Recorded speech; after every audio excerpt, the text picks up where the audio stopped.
Pertama-tama saya mengambil topik mengenai permasalahan Indonesia dan Cina tentang perbatasan wilayah.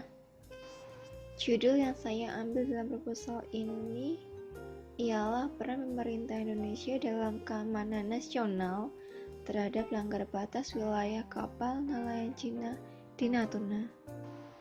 Saya mengambil topik ini karena termasuk isu terbaru. Latar belakang permasalahan ini yang dipaparkan oleh juru bicara Kementerian Luar Negeri dalam nota protes terkait aksi kapal penjaga pantai Cina. Pertama, kapal penjaga pantai melanggar hak berdaulat dan yurisdiksi Indonesia di wilayah zona ekonomi eksklusif dan landas kontinen Indonesia. Kedua, kapal penjaga pantai Cina melanggar penegakan hukum yang sedang dilakukan aparat Indonesia di wilayah zona ekonomi eksklusif dan landas kontinen Indonesia. Dan yang ketiga, kapal penjaga pantai Cina melanggar kedaulatan laut teritorial Indonesia. Dalam rumusan masalah dipaparkan bagaimana peran pemerintah Indonesia dalam menangani pelanggar batas yang dilakukan oleh kapal nelayan ikan Cina di Natuna. Tujuan dari penelitian ini untuk mengetahui dan mendeskripsikan mengenai peran pemerintah Indonesia dalam menangani kapal nelayan ikan Cina tersebut. Teori yang saya ambil dalam proposal ini adalah keamanan internasional. Dalam Kamus Bahasa Indonesia, keamanan nasional berarti kekuatan suatu bangsa untuk melindungi negaranya terhadap ancaman atau bahaya baik dari dalam maupun dari luar negeri. Edi Prasetyono mengemukakan bahwa keamanan nasional dapat diartikan sebagai kebijakan politik pemerintah yang bertujuan untuk menegakkan situasi yang aman dan kondusif bagi terselenggaranya pemerintah sehingga mampu mempertahankan tujuan vital nasional dari segala gangguan dan ancaman. Dalam buku Keamanan Demokrasi dan Pemilu pada tahun 2004 oleh Kusnanto Anggoro tidak memberikan pengertian tentang konsep keamanan nasional, tetapi dikemukakan bahwa terdapat beberapa ancaman terhadap keamanan nasional, yaitu ancaman militer yang dapat muncul dalam berbagai bentuk. Bentuk yang paling ekstrim adalah serangan dan pendudukan, baik dengan tujuan untuk memusnahkan suatu negara, untuk merebut atau menguasai suatu wilayah, maupun mengubah institusi negaraan. Dan ancaman yang tidak kalah penting adalah ancaman ekonomi yang secara jelas dapat mengganggu stabilitas domestik. Penelitian terdahulu saya ambil dengan judul Sengketa Internasional Batas Wilayah antara Indonesia dengan Malaysia yang dipaparkan oleh Regan Zakaria Satriandana jurusan Sistem Informasi.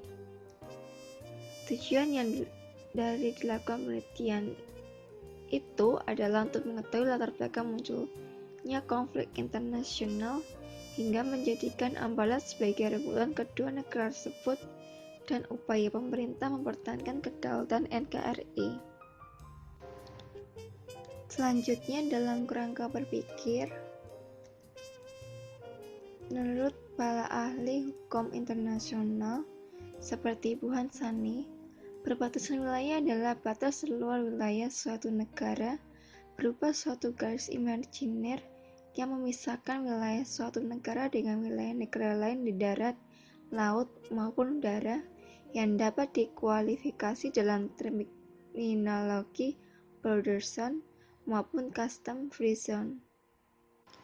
Perbatasan wilayah harus dikelola dengan baik dan berkelanjutan, karena selain berkaitan dengan penyelesaian berbagai sengketa internasional, juga karena daerah perbatasan memiliki fungsi yang sangat strategis seperti fungsi militer, ekonomi, perdagangan, kedaulatan negara, dan fungsi-fungsi internasional identitas nasional menuju kepentingan domestik di bidang Ipolek-Sosbud-Hankam.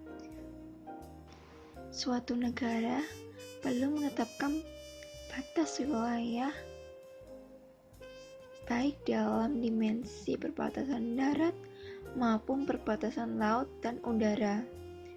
Dalam penetapan tersebut harus dilakukan sesuai dengan ketentuan hukum internasional agar dapat memberikan kepastian hukum serta juga dengan adanya keamanan nasional untuk melindungi dan menjaga kepentingan nasional suatu bangsa terhadap ancaman baik dari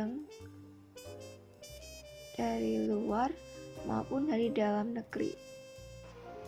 Metode penelitian yang saya ambil ini menggunakan penelitian kualitatif. Lalu dalam teknik penelitian menggunakan tipe deskriptif. Dalam jenis dan sumber data yang digunakan merupakan data sekunder yang dikumpulkan melalui studi pustaka, di mana penulis mengumpulkan informasi yang relevan dengan topik masalah yang akan diteliti. Kendala yang saya hadapi dalam pembuatan proposal ini pada awalnya yaitu membuat sebuah judul yang baik dan benar. Selanjutnya juga minimnya berita maupun referensi karena hal ini merupakan isu terbaru. Selain itu juga dalam kerangka pemikiran dan juga latar belakang dalam merangkai kata-kata tersebut hingga menjadi sebuah latar belakang yang menarik untuk dibaca dan diminati. Dan juga karena saya masih belum mengerti tentang penelitian terdahulu, maka atas saran teman saya mengambil salah satu jurnal yang diambil dalam sumber internet. Demikian proses pembuatan proposal ini serta juga kendalanya. Terima kasih.